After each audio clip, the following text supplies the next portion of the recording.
텍스트에 있는 애니메이터들을 모두 삭제했습니다. 그런 다음에 직접 애니메이팅을 해볼 거예요. 하나하나 애니메이션을 넣어 볼 건데 위치나 스케일을 변형을 해서 텍스트가 등장하는 애니메이션 그런 것을 해보고 그 다음에는 부드러운 애니메이션 그러니까는 키프레임을 그래프로 우리가 조작을 해서 애니메이션을 부드럽게 만들었었잖아요. 곡선으로 만들어서 그것을 텍스트 애니메이션에 적용한다라고 이해할 수가 있어요. 이 텍스트의 오른쪽에 애니메이션 옆에 조그만한 오른쪽을 향하고 있는 삼각형이 있죠. 요걸 눌러보시면 여러 가지 값이 뜹니다. 어떤 것을 애니메이션 해줄 것인가 라는 거예요.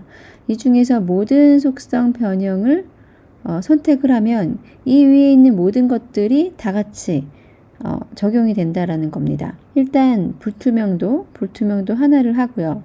말 그대로 투명하지 않은 상태다라는 거죠. 보면 변형에도 불투명도 값이 있는데 이 의미는 좀 구분된다고 할 수 있습니다.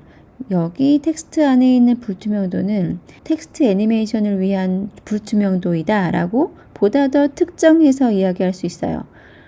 그래서 이거를 기본값으로 두면 의미가 없겠죠. 여기서 불투명도를 0으로 했어요. 그리고 이 불투명도에 대한 범위 선택기죠. 불투명도에 대한 애니메이션의 범위 선택기죠. 여기 시작에서 스톱워치를 눌러준 다음에 글씨가 다 나타나는 부분에다가 옮겨주고 그리고 0프레임에는 0%로 해줍니다. 그러고 나서 플레이를 해주면 이렇게 글자가 한 글자씩 애니메이션이 부드럽게 나타나는 것을 알 수 있어요. 애니메이션을 줄 때는 여기 불투명도에 키를 주는 게 아니라 불투명도에서 애니메이션을 주는 게 아니라 시작값에 스톱워치를 주고 또 뒤로 가서 스톱워치를 100으로 설정하는 식으로 애니메이션을 주는 거예요. 그런데 앞에서 우리가 타자기 기능을 살펴봤었을 때 이렇게 부드러운 게 아니라 한 글자씩 딱딱 끊어져서 나왔었죠. 그것을 또 하는 기능이 있습니다. 고급에 가면 그런 것들을 조절을 해줄 수가 있어요. 고급에 매끄러움이 있습니다. 이 매끄러움을 0으로 해볼게요. 그러면 딱딱 끊어져서 나오죠. 매끄럽지 않게 딱딱 끊어져서 나오죠. 이 매끄러움을 한 50으로 줘볼게요. 매끄러움을 50으로 줘볼게요. 그럼 또 애니메이션이 조금 빨라진 느낌이 들면서 부드럽게 보여요. 100으로 해볼까요? 훨씬 더 부드러워진 것을 볼 수 있었어요. 또 아까 이야기한 것처럼 기준에서 문자나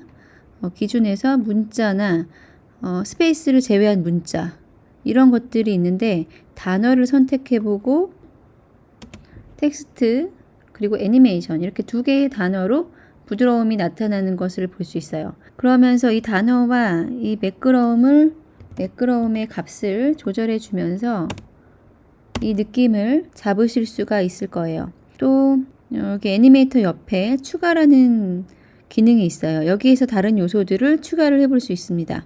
추가의 속성에 위치라는 값을 넣어 볼게요. 추가해 볼게요. 그러면 기본값은 전부 다 XY 전부 다 00으로 되어 있어요.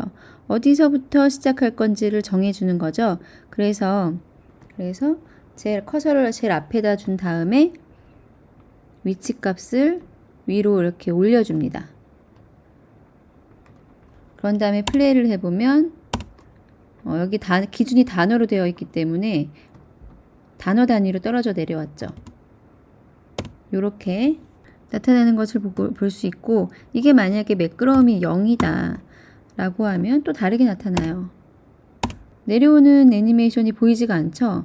이 매끄러움이 둔탁하게 딱 0으로 떨어지기 때문이에요. 여기 만약에 100으로 해준다면은 더 스무스하게 떨어지는 것을 볼 수 있죠. 여기서 한 가지만 더 해볼게요. 해당 애니메이션에서 잠시 여기 해당 애니메이션에도 추가가 있지만 위에 애니메이션에서도 요 옵션들을 추가를 할 수가 있죠. 상위 애니메이션에 추가가 있고 이미 만든 애니메이터에 추가가 있어요. 이미 적용한 애니메이터에 있는 추가를 선택해서 추가해 보겠습니다. 이번에는 트래킹을 써볼 건데 추가의 속성에 자간을 선택해 볼게요.